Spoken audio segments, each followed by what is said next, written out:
Hey guys, TommyBryson here, and today I'm going to break down exactly how much money I make every single quarter or every single month or annually from dividends from my entire stock portfolio, okay? Now, in total, yesterday I broke down in my entire video like what I invest into and how much money I have fully, but here's how much money I have in total, guys, okay? I have invested around $55,040.61, and that is around 80% into ETF/bonds and also 20% into stocks. So for this video right here, I'm going to tell you exactly how much money this portfolio actually makes me and also what's my goal. And the reason I'm making this video is because when I was 18 years old and I started investing, I always wanted to basically keep investing because in the future I wanted to have so much money coming in from my dividends where it basically matched the amount of money I actually made from my job, and that way I wouldn't really need to have a job anymore. That was my entire goal when I was 18 years old, and I kind of really wasn't happy with actually going to college at the time, okay? I'm just putting that out there. But guys, I also upload videos on this channel every single day, so make sure to also subscribe to the channel and hit the bell so you're notified every time I post a new video, and on top of that, also destroy the like button. Now, the first thing I want to tell you before I tell you exactly how much money my investments actually make me in dividends is these three things right here, guys, okay? The first thing is that dividends is basically whenever a company makes money and they actually have a profit and they either choose to give it out to their shareholders in dividends, or for example they choose to keep it as retained earnings and basically use that money to grow the business, which basically means your investment grow in value also, and when you sell you can also make a profit, okay? Some companies give dividends and some companies don't give dividends. It doesn't really mean it's a bad thing or a good thing. It just depends on the company overall. The second thing is this, guys, okay? It doesn't matter how big the dividends is on a company, it matters about its track record, okay? So for example, if you ever see a company that pays you like, for example, 5% or 6%, but in reality they have a bad track record where some years they pay dividends out and some years they don't, the answer is you actually want a company that has a long history of paying dividends on time every single year for at least 5 years or so, okay? That is the goal. And lastly, I want to make sure you guys do not get scammed, okay? Some companies start to raise their dividends up by a lot of money, but sometimes the company is actually not healthy, so they might say like, hey, we're going to give you 10% or 20% dividends. I've seen it a lot of times out there, but overall the idea is that these companies right here, well, in reality they're actually going bankrupt, okay? So what they want you to do is they want you to put in some money, give you some dividends, but then in reality you might just lose 100% of your money because the company might actually go bankrupt and have no money to give you after they're done paying all their debts, okay? So just keep that in mind. And now, without further ado, guys, here's exactly how much money I make from dividends. The first platform that I use to invest is called Acorns, and I use Acorns every single month. I invest at least $500, and my goal is that in 40 years or so I'm going to have around $3.3 million, and that money is going to make me around $75,000 in dividends every single year. However, I am very, very far away from that, but that's the goal at least, okay? That's the goal, and it's good to have long-term goals and also short-term goals, okay? But right now, in reality, all I really have is around $24,605.85 invested with Acorns, and I own around 268.8 shares. Tommy, how can you own 0.8 of a share? The answer is with Acorns, it lets me invest, for example, $5 or $10. So the idea is that sometimes I can buy a fraction of a company. I don't always have to buy, for example, the full amount of that ETF or, for example, that bond. Because by the way, with Acorns, I have 80% into ETF stocks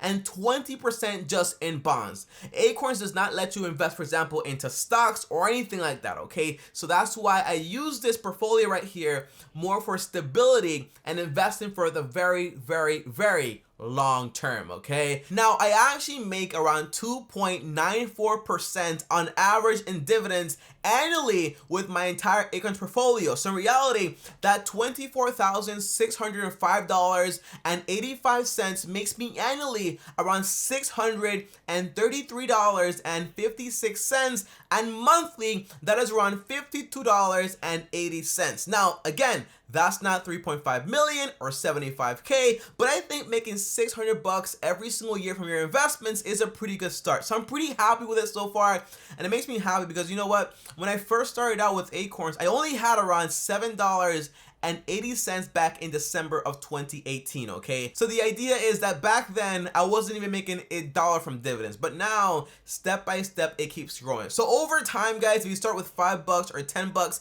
the idea is just keep investing, and over time eventually your money will continue to grow, and then eventually your dividend payments will also grow. But the answer is always patience, patience, patience, and that is the key. And by the way, for me to get to my goal of actually making around $70,000 in dividends, I'm going to have to be invested around $2.5 million into Acorns, for example, and that is going to take a while, but the answer is that eventually, step by step, I will get there. So overall, the first one, Acorns, I make annually around $633.56, which is pretty good if you ask me. And now, guys, number 2 is actually Robinhood. Now with Robinhood, I have around 90% ETF / bonds and then 10% into stocks, okay? By the way, I like Robinhood. You know, so far they have like a very fancy debit card, also fractional shares, but you do have to get on the wait list. But the only thing I don't really like about Robinhood that much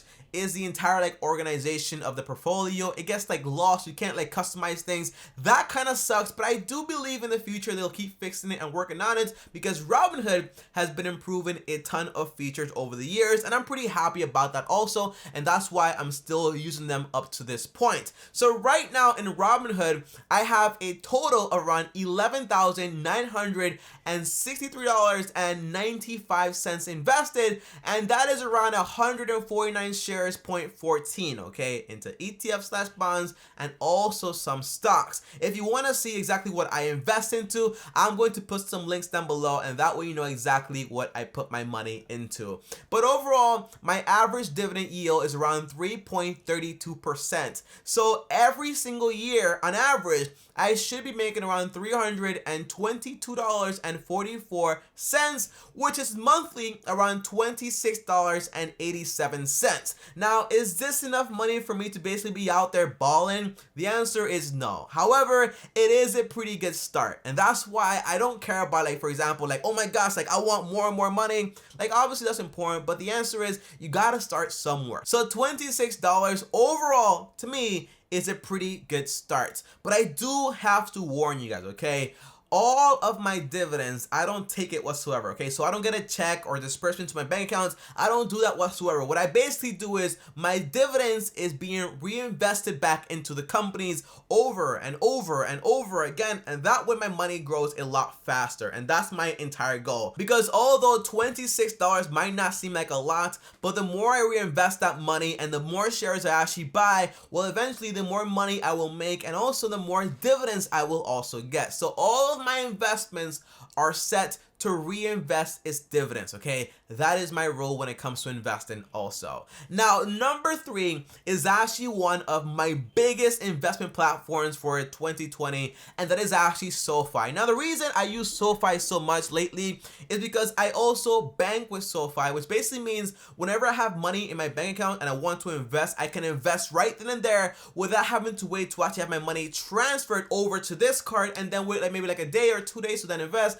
The answer is no. I can invest right then and there, and that's what I like so much about SoFi. Now with SoFi, it's actually the opposite of most of my investment platform, as you guys will probably notice right now. In SoFi, I actually invest around 90% into stocks and then only 10% into ETF / bonds, and that is about it, okay? So overall, in SoFi right now, I've invested around $16,066.81, and I own around 633 shares, and I actually get around 4.68% on my dividend. Now tell me, why is the dividend so much higher here? The answer is it's because I'm investing into more stocks, which also pay a lot more dividends, but in reality, that's also a lot more risky. So the answer is more risk, usually more dividends, but also more risk, usually like the more likely chance to actually lose more money. But overall, if you're investing correctly with the right strategy, it really doesn't matter. And by the way, guys, I am working on a full full video about how I go out there and how I pick stocks and how I actually analyze them, and that should be coming this week. So make sure to subscribe to the channel and hit the bell so you get notified when that video actually gets uploaded. So overall, from SoFi, I make annually around $900.15, which is around $75.01 every single month. And to me, that is an awesome feeling. Again, not $1 billion every single month, or $1 million, or even $100, but $75 goes a long way when I'm just reinvesting and buying more of the same investments. And then overall, in time, that money will continue to add up. Because don't forget, I started with $7.60 back in December of 2018, and now I've grown my portfolio to around 55,000. But I didn't start with 1,000 or 100. I started out very small, and that's what I like about investing. You can keep investing over time, and it keeps growing and growing and growing as long as you're following the right strategy. Now, the final investment platform that I actually use is called the Cash App. Now, to be honest with you guys, the only time I use the Cash App is whenever I don't have money, for example, in SoFi or in the Robinhood app, and I need to get money over there fast. So basically, I use the Cash App to get my money over there in an instant and not have to worry about anything. Now, I've only bought 2 investments in here, so basically, I'm like 100% into ETFs/bonds in this entire portfolio here. But the idea is, I only invested around $2,404. That is about it right here. And that makes up around 10.62 shares. Not a lot, I know, but it continues to add up. And by the way, in this portfolio right here, I'm actually up around 20%, which is pretty cool because I bought literally at the bottom of the market and I got the money there on time, because that's what I really like about the Cash App, okay? Now, my dividends is really low here, and that's only around 1.97%, and that's only because I'm only investing into ETF when it comes to this entire portfolio right here. So every single year I make around $47.28, or for example $3.94. okay, not enough money to even go out there and buy some Starbucks, but the answer is it is enough money to keep reinvesting over and over again and then keep making more and more money. And that is my entire goal here. And guys, that is about it, okay? But overall, if you've been doing all the math here, guys, you would notice that in total, I've invested around $55,040.61, and I basically make around $1,903 every single year from dividends, which is around $158 monthly. Again, not a ton of money, but it is a great start, and also a great feeling when you know, for example, that your money keeps growing and growing and growing. And overall, guys, that is exactly how much money I made from my portfolio and also my dividends. Comment down below and let me know exactly what is your goal to how much money you actually want to make in dividends every single month to actually be able to actually quit your job if you actually want to. Comment down below, let me know. And for me, you know, like my goal of like 70K every single year to actually be like, for example, like financially free from dividends, in reality, I'm going to have around $2.5 million invested. But my big goal is that before the age of 30, I want to be a millionaire. Comment down below and let me know what exactly is your goal. And as always, guys, if you enjoyed this video right here, well, like this video. On top of that, also subscribe to the channel and hit the bell so you're notified every time I upload a new video. On top of that, I have a brand new channel called the TommyBryson Show. Check that out, link down below. It's hilarious, you won't regret it. Also follow me on Instagram, TommyBryson. And if you want to see exactly what I invest into when it comes to, like, for example, my Acorns portfolio, my ETFs and bonds, here's a video on it right here. And also click my face right here to also search it now. I'll see you guys tomorrow. Thanks for watching, and as always, peace.